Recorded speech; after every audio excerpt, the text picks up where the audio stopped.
খবর, সুখবর, সুখবর। কাদের জন্য? মহিলাদের জন্য।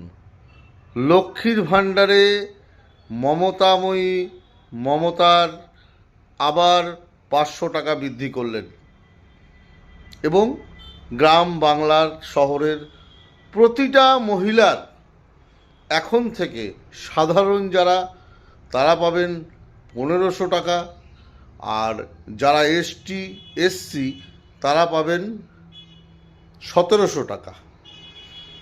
এই লক্ষ্মীর ভাণ্ডার প্রকল্প সারা বিশ্বে আলোচিত একটি প্রকল্প এবং যেই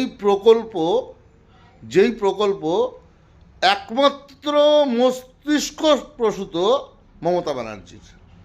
আমরা ধন্য, আমরা সেই বাংলায় জন্মগ্রহণ করেছি যে বাংলার মুখ্যমন্ত্রী আমাদের মমতাময়ী মমতা বন্দ্যোপাধ্যায়। তো আজ থেকে আবার নতুন করে লক্ষ্মীর ভাণ্ডারের বরাদ্দ বাড়ল। আমাদের একটু খারাপ লাগছে, কিন্তু তবু এই খারাপের মধ্যেই বিরাট আনন্দ। বাংলায় লক্ষ্মীর ভাণ্ডারের 500 টাকা করে বাড়ল। অসংখ্য ধন্যবাদ মমতা ব্যানার্জিকে, আমাদের মাননীয়া মুখ্যমন্ত্রীকে।